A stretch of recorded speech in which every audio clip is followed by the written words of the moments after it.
ये दादा अरे काय रे बेटा। कहाँ जात हत दादा? अरे मैं मनिंद्रगढ़ जात हूँ बाबू। मनिनगर जात हच ना दादा? हाँ। तो मोर बा उटपुटांग लत्ता ले आथे दादा।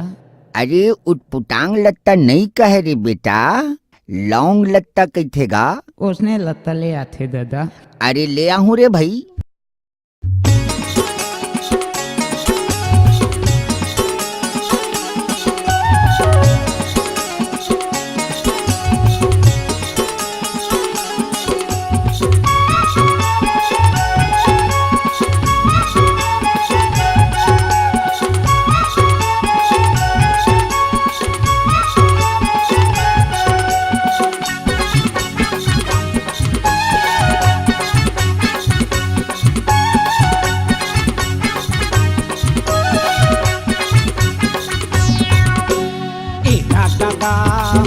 मोर बड़ला बेलौंग लता मुर्गा तगा मोर बड़ला बेलौंग लता मुर्गा तगा मोर बड़ला बेलौंग लता दही वाला बे समोसा दादा ये दादा दही वाला बे समोसा दादा भाई वाला बे फूटा ये दादा मुर्गा तगा मोर बड़ला बेलौंग लता ये दादा मुर्गा तगा मोर बड़ला बेलौंग लता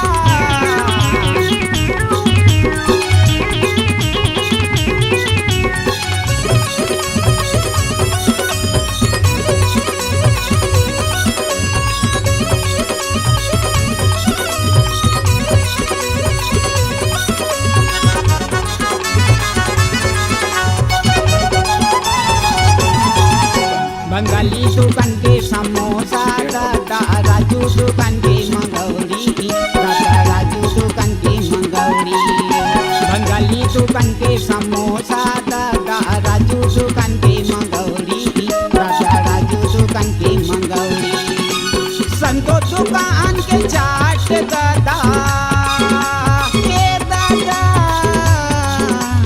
संतो दुकान के चाट दादा चाट चाट मैं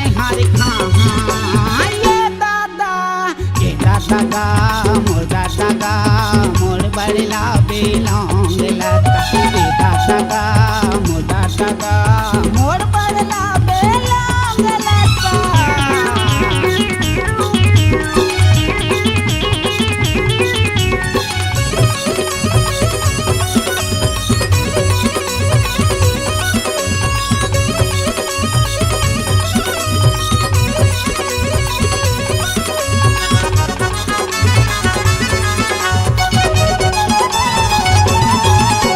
टंडू दुकान के चाना दादा कपड़ दुकान के मुर्रा दादा कपड़ दुकान के मुर्रा टंडू दुकान के चाना दादा कपड़ दुकान के मुर्रा दादा कपड़ दुकान के मुर्रा लल्ला दुकान के पान दादा ये दादा लल्ला दुकान के पान दादा ओटला मैं रंगा ये दादा मोर बड़ला बेलौंग लता ये दादा मोर बड़ला बेलौंग लता लाई वाला बे समोसा दादा ये दादा दाई वाला बे समोसा दादा भाई वाला बे फूटा ये दादा मोर बड़ला बेलौंग लता ये दादा मोर बड़ला बेलौंग लता मोर बड़ला बेलौंग लता मोर बड़ला बेलौंग लता मोर बड़ला बेलौंग लता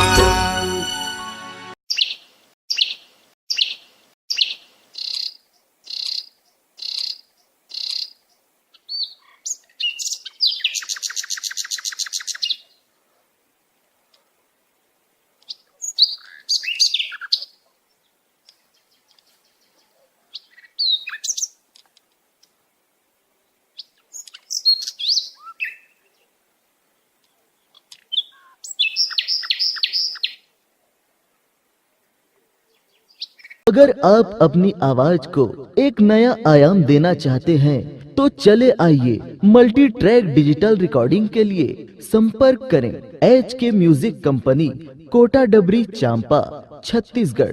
मोबाइल नंबर है 9329238487 और 8085380339।